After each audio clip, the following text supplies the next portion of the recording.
Arrête de courir, Forest, arrête de courir. Bon, ok, j'ai arrêté de courir. Je vais faire confiance à Booba. Bon, je vais quitter ces orthèses de Capner là. Alors, je vais poser ça 2 minutes. Hop là.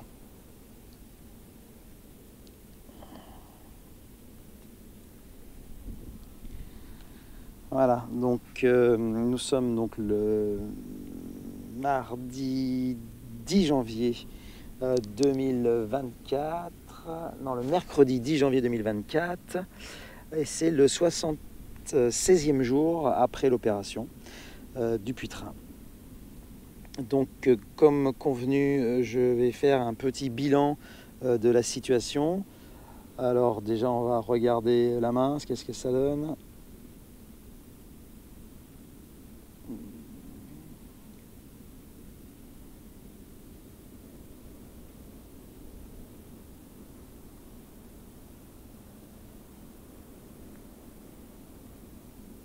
Si je mets bien mon auriculaire à plat, comme ça, hein, bien, comme je disais à mon chirurgien hier, là, je suis à 65 degrés, quoi. Hein. Donc, c'est loin d'être gagné. Et le majeur qui a été aussi opéré un peu en prévention, on va dire, puisqu'il y avait un début de... il avait envoyé la corde et le nodule, donc il l'a enlevé. Le nodule, il a enlevé ce qu'il a pu de la fibrose. Mais bon, c'est moins lourd qu'ici, où là, il y a vraiment eu, quand on regarde les images, là, le gros de l'opération. Donc oui, donc voilà, le côté lumineux de la force de Dupuytren, eh bien, c'est que je peux avoir de l'information et une communication aujourd'hui très simple et avec mon chirurgien, et de comprendre un peu plus les choses, et du coup bon, d'être complètement rassuré. Après, le côté lumineux de la force de Dupuytren, c'est aussi de pouvoir rencontrer pas mal de professionnels différents, comme des ostéopathes, des physiothérapeutes, des acupuncteurs, et de mettre un pied, on va dire, dans la médecine dite un peu plus alternative. Comme par exemple tout à l'heure, j'ai fait un rendez-vous, puisque je vous rappelle que je suis toujours en Espagne, et l'ami d'un ami m'avait dit va voir cette nana, elle est assez surprenante. Donc j'y suis allé, et en effet elle a pris un autre angle d'analyse pour mon Dupuytren. Elle connaissait Dupuytren, hein, a priori, et elle, par rapport à mon cas et ma situation actuelle, elle essaye d'optimiser ma circulation sanguine, puisqu'elle est à ce niveau de me dire de bien masser, etc. Et donc, on m'a fait une espèce de massage de l'intestin, là. C'est la première fois qu'on me faisait ça. Donc, je devrais attendre la semaine prochaine, et a priori, ça devrait optimiser un peu la circulation sanguine. Ça me fait penser un peu à l'acupuncteur, où j'ai fait quelques séances d'acupuncture quand même, en espace de 76 jours, et où là, c'était un objectif de désinflammation par rapport à l'œdème, etc. Donc après, on ne sait jamais si ça fonctionne ou pas, mais en tout cas, bon, ça peut rassurer, il peut avoir un effet placebo, bien sûr, aussi, hein. Mais bon, moi, je ne me prends pas la tête avec ça. Si je décide d'y aller, je ne me pose plus de questions. Donc c'est comme chez le chirurgien, hein, quand tu décides de te faire opérer, tu ne te poses plus de questions, sinon tu n'es pas au bout. Et en l'occurrence, dans ma situation, quand le chirurgien, certes, est content de lui, puisque je suis au-dessus de la moyenne de ses patients, mais moi, en tant que patient, je ne suis pas satisfait, et ça, il le sait. Et ça se passe très bien d'ailleurs. C'est le côté aussi lumineux de la force de Dupuytren, c'est que je peux dire à mon chirurgien que je suis un peu déçu. Et bon, et il l'entend, et il essaye bien sûr de faire en sorte qu'on rectifie le tir en post-opératoire. En l'occurrence, avec cette histoire d'infiltration inter, mince, j'ai mangé le mot, articulaire, voilà, et non pas une infiltration au niveau de la peau. Hein. Il m'a expliqué hier, je l'ai au téléphone, c'est au niveau de l'articulation. Il fait ça avec une radio en fait, parce que je posais bêtement la question, mais comment vous faites pour piquer et comment vous savez que vous ne vous plantez pas? Donc il m'a expliqué que c'était avec une radio, et donc voilà, c'est invasif et c'est au bloc. Donc je fais ça début février, normalement. Bon, bien sûr, il va d'abord faire une consultation, pardon, pour voir si ça vaut la peine de faire cette infiltration. Donc j'ai le rendez-vous, je crois, de tête comme ça, le 6 février, il me semble. Donc d'ici là, je vais continuer bien sûr ma rééducation. Hein. Donc j'en suis où? Donc il m'a confirmé hier, le plateau, je continue la nuit. Les orthèses de Kapner, si elles sont efficaces, c'est-à-dire si elles me lèvent bien les deux doigts, s'il y a bien un travail d'extension, il ne faut pas hésiter.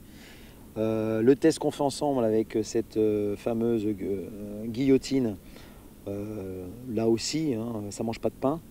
De toute façon, tout ce qui va me permettre d'avoir un maximum d'extension et de tenir dans le temps, c'est ce qu'il m'a précisé d'ailleurs, puisqu'il a fait un colloque là, dernièrement des chirurgiens de la main à Paris, a priori au mois de décembre, et il me disait qu'il y avait une étude qui était sortie où il était dit qu'entre, par exemple, comme au début il m'avait expliqué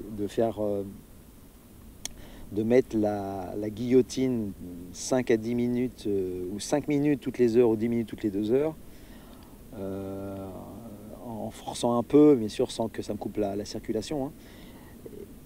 Et bien maintenant, il m'a dit qu'en fait, il valait mieux, d'après cette étude, mettre des orthèses et faire de l'extension, mais sur de la longueur, et non pas forcément dans la puissance. Ce qui veut dire qu'il m'a même parlé jusqu'à 20 heures par jour. Donc vous imaginez le truc. Donc quand tu as un métier compliqué, bien sûr, maintenant l'idée c'est de le mettre un maximum. Donc,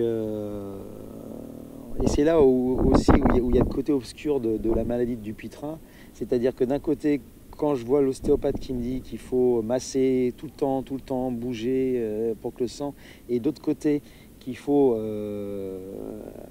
immobiliser pour optimiser l'extension, c'est antinomique parce qu'on ne peut pas faire les deux en même temps. Et si pendant 20 heures il faut être un maximum de l'extension, du coup on ne bouge plus.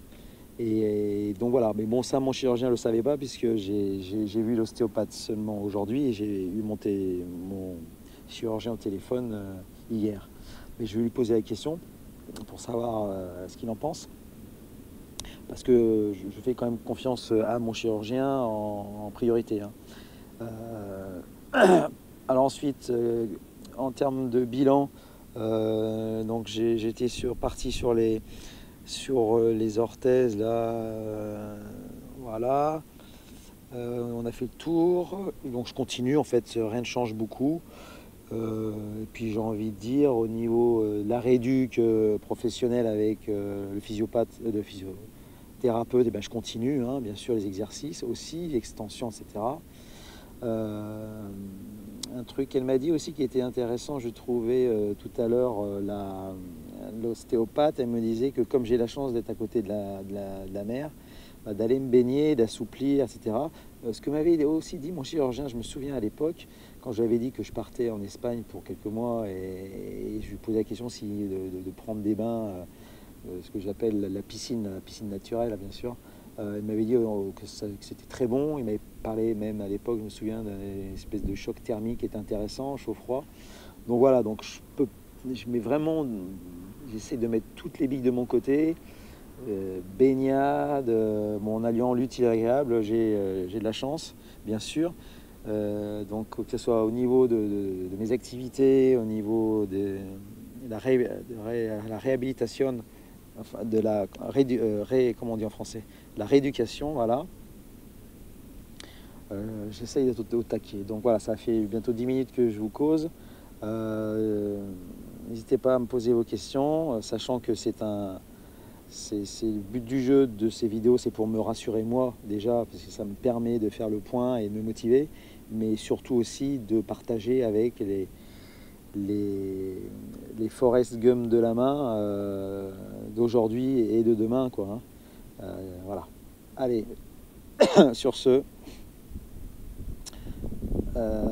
j'essaie de faire une vidéo dans la semaine, là, si j'ai quelque chose d'intéressant de nouveau à vous dire. Parce que maintenant, bon, l'évolution de la main, vous avez compris que je ne vais pas la faire tous les jours. Puisque, voilà quoi, le plus gros est fait là.